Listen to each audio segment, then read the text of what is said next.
House of Pace. Book of Tahlia. Chapter 1. Fairy Tales, Fallacies, Unveiling the Truth. Like, comment, subscribe, buy me a coffee. Book available on Amazon. A night market stretched before us. Lanterns swaying in the breeze and casting pools of golden light onto the cobbled street. The air was thick with the mingling scents of roasted meats, spiced nuts and mulled wine. Music drifted faintly from a group of buskers near the fountain, their fiddles and drums blending with the chatter of merchants calling out last-minute bargains. I leaned against a wooden stool, a clay cup of dark berry wine in my hand, swaying slightly as its warmth spread through me. Turning toward my friend Jocelyn, I blurted, half frustrated, half laughing. "You know what? I just can't take it anymore. It's like the whole world is out to get me." Jocelyn chuckled, taking a piece of honeyed bread from a tray and breaking it in half. Her eyes sparkled with mischief as she offered me a piece. "Oh, really? What did the world do this time?" Waving my hand dismissively, my voice rising above the tavern's din.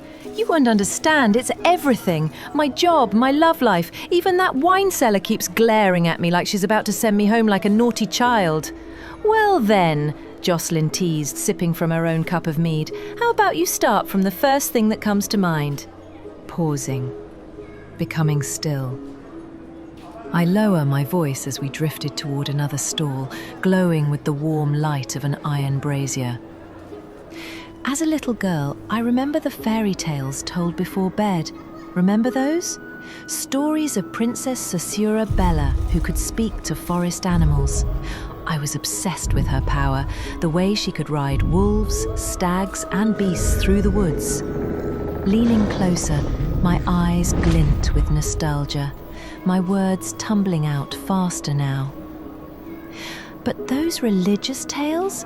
What a pile of trickery meant to scare children.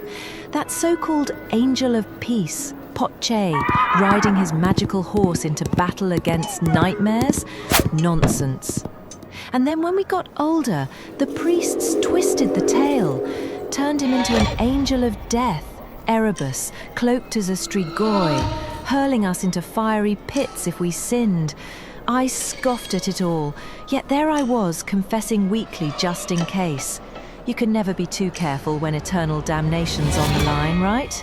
And the priests? Always eager for more donations. Pay up and be forgiven.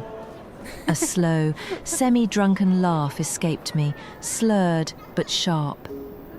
But as the words hung, I caught myself thinking, and my haze of intoxication momentarily lifting as the clarity of the idea hit me. It's a good scheme, really. I feel better, and they get paid. Jocelyn raised an eyebrow, intrigued. Shaking my head and muttering, "Bunch of con artists, the whole lot of them." We strolled further into the thinning crowd, stopping at a stall where skewers of spiced lamb sizzled over glowing coals. Jocelyn listened as I rambled on, her expression thoughtful. "I was fascinated with Susura Bella because of her gifts," I continued, waving my skewer as I spoke. "But that angel Pace, don't get me started. Too late. He was given a powerful horse by Susura Bella to watch over children at night, and when someone vanished or washed up dead, people whispered this so-called angel had carried out some divine justice. As if," scoffing with a derisive snort. I just snorted. I may need to slow down on the mead. Never mind that now, I am on a roll. More likely it was a lunatic lurking about, but they didn't want to admit a killer was on the loose in their village. Jocelyn nodded, chewing her food. "So you started digging for the truth?" "Yes," I exclaimed. "Everyone else clung to their stories, but I needed answers." "That's why you became an investigator, the best in the land," Jocelyn said, lifting her cup in a mock toast. I smirked, leaning close. "And even with my success, I know better than to accuse the church outright. But one day I'll expose their lies." As we wandered past shuttering stalls, a shadow fell over me. My words slowed, sharpened with conviction. No priestly tales of angels or demons will keep me from the truth. Hesitating, and lowering my voice, I whisper. Strangely enough, once my name spread, people began confessing to me. Not murders, but theft, adultery, assault, crimes that weighed heavily. These criminals would come to me, confessing their misdeeds. That's odd, Jocelyn murmured. Did it make your job easier? Aye, I nodded yes, leaning back, taking another drink. And most confessed because of guilt, or so they claimed. But many seemed afraid, as if something else pushed them to me. Afraid of someone or something greater than punishment. There was something off about it all. Jocelyn frowns. That does sound suspicious. Were there many such confessions? An unusual number, I confirm. And these people were looking specifically for me to confess to. It was as if someone was sending them to me. Did you confront them about it? Jocelyn asks, her voice hushed. I nod again. Aye, but they'd deny someone forcing them to turn themselves in every time I asked. And their stories would match up perfectly with the investigation. My job was becoming a little too easy at times. Jocelyn taps her chin thoughtfully. Could it be related to the church? You mentioned your skepticism earlier. Precisely, I hissed, my eyes light up. Church officials knew of my skepticism for their stories. They know who confesses in the temples. What if they send those same criminals to me to keep me satisfied? It explains why my cases suddenly became easier. It can't be coincidence. A determined realization appears to me. I'm going to get my answers.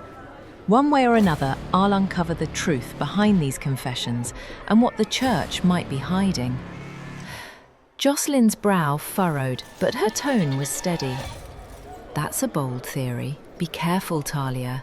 If you're right, you're treading dangerous ground.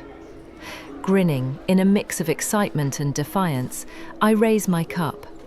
Danger has never stopped me before, my friend. This might be my most important case yet. Before Jocelyn could respond, a black crow swooped down, perching on the awning of a nearby wine stall. Its feathers gleamed like oil under the lanterns. My words caught in my throat. The same crow I'd seen at a gruesome murder scene weeks ago, its obsidian eyes fixed on me. The night air seemed to grow colder. Are you all right? Jocelyn asked, sensing my stillness. I forced a shrug, though my hand crept toward the dagger beneath my cloak. Just a strange bird. But the market's shadows seemed deeper, and out of the corner of my eye, I swore I saw a figure watching. When I turned, there was nothing. The crow remains motionless, other than the slight jerk of its head, a silent sentinel, bearing witness to our conversation. Its presence a stark reminder that in my world, nothing is ever truly coincidental. To mysteries, then, Jocelyn said, lifting her cup with forced cheer. To mysteries, I echoed, clinking clay against clay. But as I drank, the crow stayed perched, silent and still, a dark omen above our laughter. By now, many stalls had closed, their lanterns snuffed one by one. Merchants pulled carts down the streets, leaving the market hushed and half empty. The night pressed in heavier with each passing moment. I should head home, I murmured reluctantly. Shall I walk you? Jocelyn offered, concern etched on her face. I hesitated, glancing back at the crow. No, I'll be fine. Just a short walk through the village. I tried to sound confident, but there was an edge of uncertainty in my voice that didn't escape Jocelyn's notice. All right, Jocelyn replied slowly. but promise me you'll be careful. The night can hold many surprises.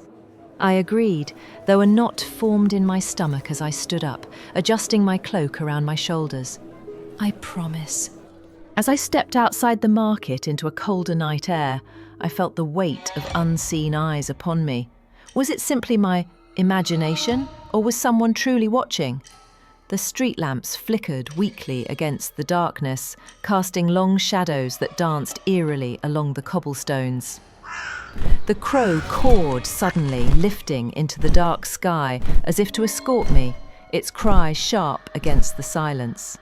It circled overhead before disappearing into the night sky. Thoughts raced through my mind of the uncertainty as I watched it go. It felt like an omen. Though dizzy with drink, I moved with a predator's precision.